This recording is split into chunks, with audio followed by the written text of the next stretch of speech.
Alene McBride, plumber.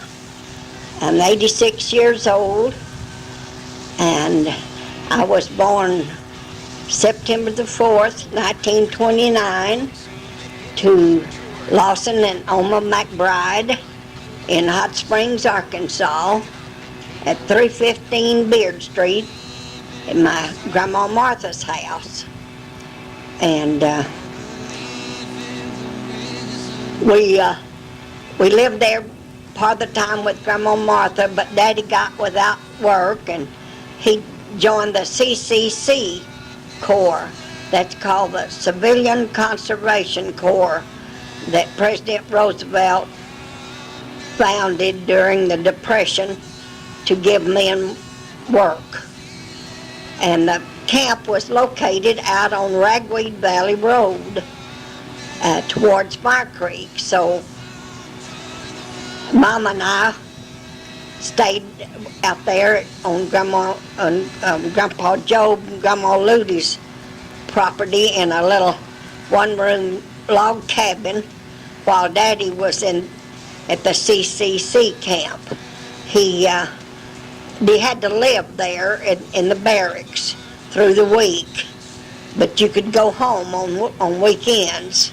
So it wasn't that very far then for Daddy to come just down Ragweed Valley to Mire Creek and spend the weekends there. So, and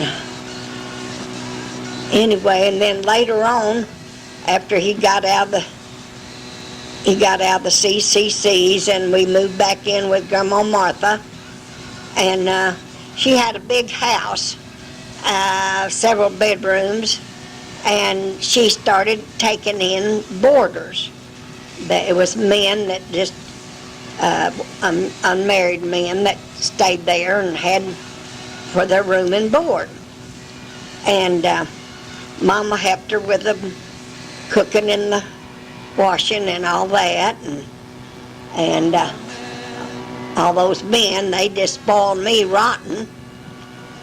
And so anyway though, but we lived there.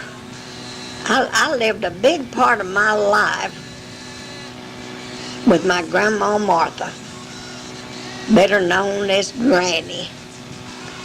But anyway, she was very strong, tall. She was tall and stately and a real pioneer woman. And Daddy was short and heavy set. But then Daddy's sister, Aunt Elsie, she was tall and like Granny, built like Granny. And Daddy had had a brother, Josh, and he was thin and tall, and he was killed when he was 19 years old, and a guy stabbed him in a fight at a honky-tonk, and the stabbing didn't kill him. It was, back in those days they didn't know about germs and stuff, and while he was in the hospital, the wound started bleeding, and this little nurse, she just grabbed up a rag and stuck in there to stop it and set up infection, and that's what killed him. And that was a year before I was born. And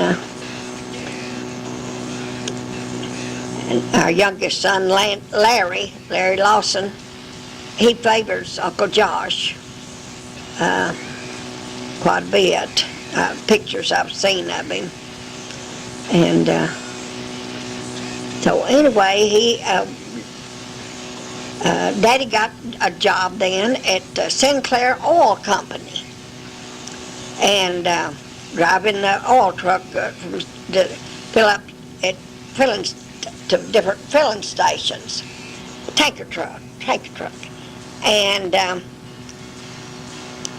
he had one day he brought home this uh, bulldog puppy, big old brown brindled English bulldog puppy that a lady gave him, and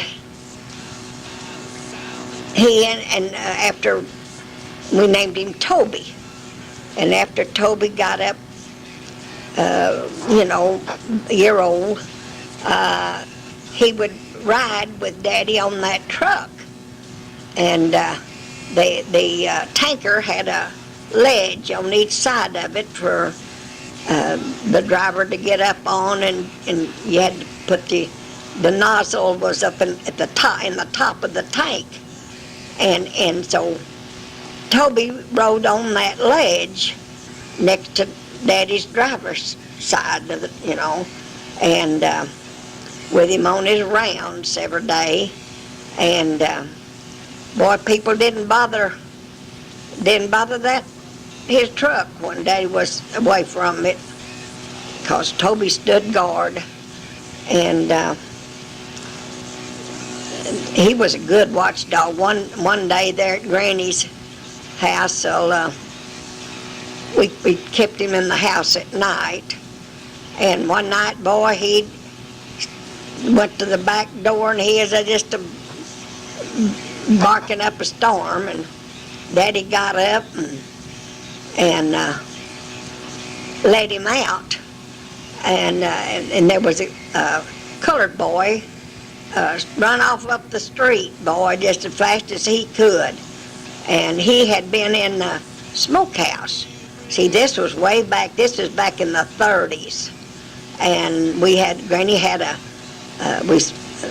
smokehouse. We smoked pig, we killed a pig every year, and she smoked it, and she had a milk cow, and right there on Beard Street off of Albert Pike, and but anyway, about a week later, Toby was laying on the front porch, and there was a sidewalk come, in front of the house there, and this colored boy was coming down the sidewalk, and boy, Toby took off of that porch and jumped that boy and had him flat of his back, a straddle of him, and he was hollering, "Get this dog off of me!" And Daddy said, "You're the one that tried to steal some, was in my smokehouse the other night, wasn't you?" No. He said, "Yes, you was." Said, "Toby smelled you. He knew that you're the one. That's why he attacked you." And said, "If you ever come back down here and try to steal anything else from us," said, I won't pull Toby off of you next time." So it never was bothered anymore. Nobody, no one bothered us anymore after that. There was quite a few, there was, colored people didn't live, they lived in their own neighborhoods back then, and on up Beard Street toward the mountain, it was, that's where they lived, up there from us, about 2-3 blocks up the street from us there. We was just right off Albert Pike. There, just half a block, yeah. Granny owned that a block from Beard Street to back to Thornton Street. And later on, Dad built us a house over on the corner of Thornton and Baxter, just on the opposite corner from Granny's. And we lived there then till Daddy died when he was 62 years old. So anyway, let's see, I was telling about Toby and Daddy, and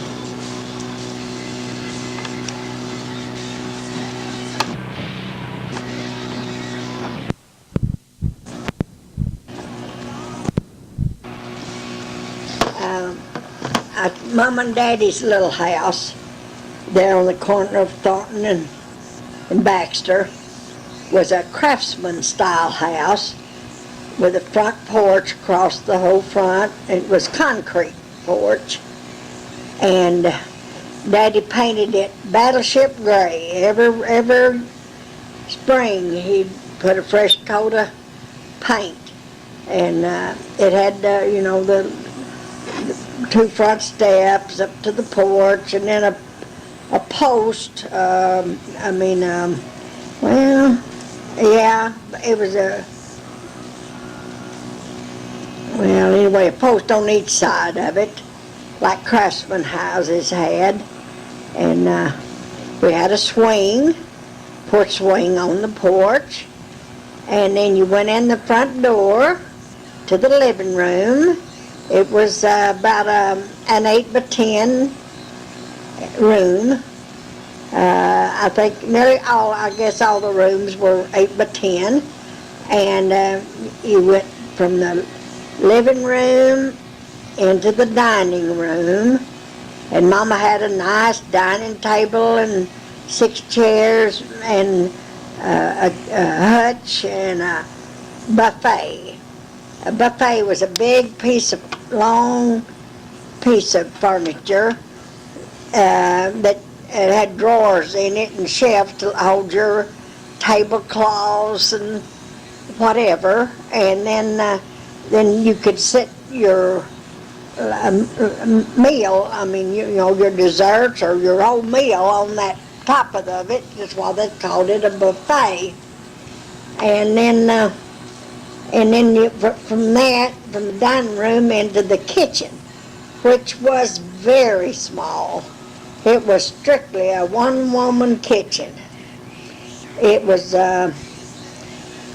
you couldn't, it was just wide enough to have the cook stove on the side next to the dining room, and then the little bit of cabinet with the kitchen, one big sink in it there, and then on the other side, the outside wall, was a small table that set things on. And we didn't really sit at that table because we always sat at the main table. And then on the other side, as you come in the front door to the living room, to your left, to your right was a bedroom, which Ann and I shared.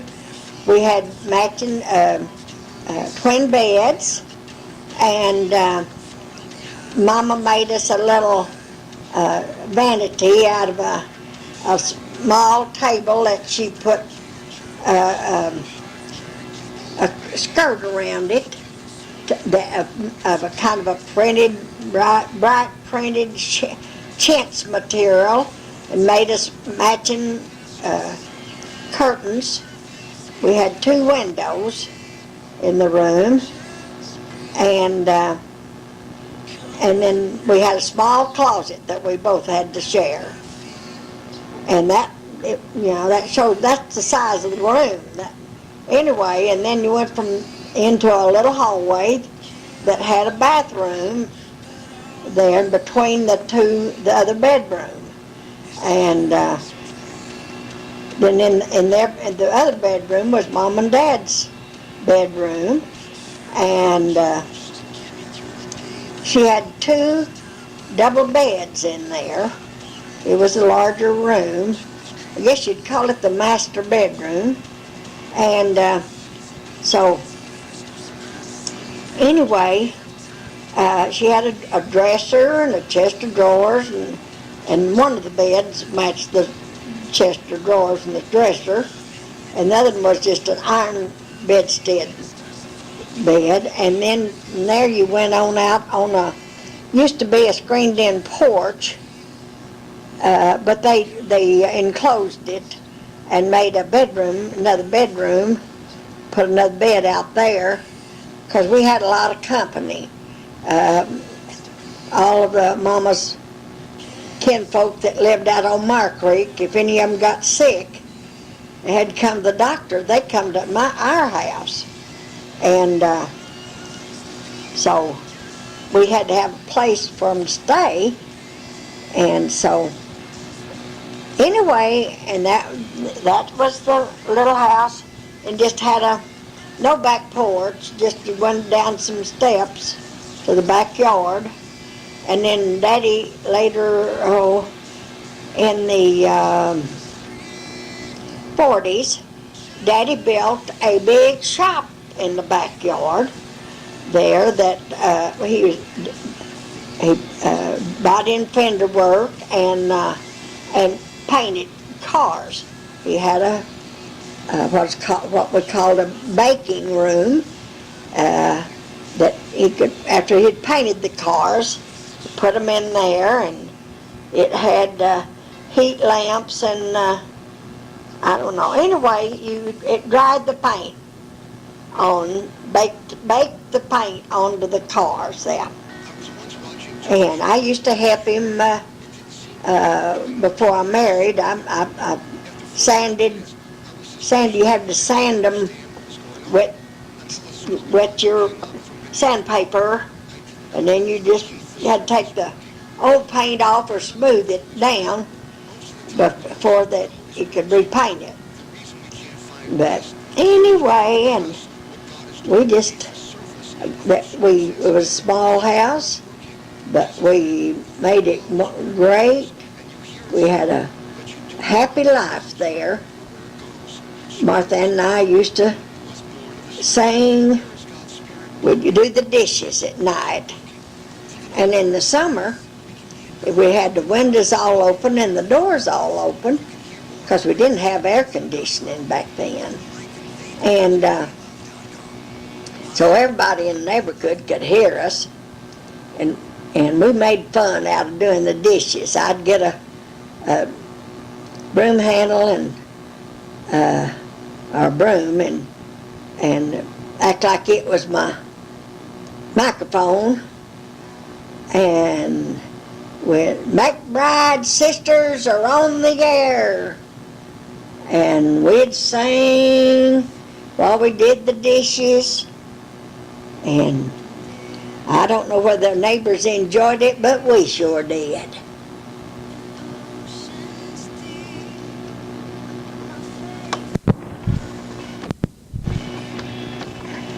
Well, I'm back again. This is Easter Sunday, 2016. Yep. Another Easter I've lived through.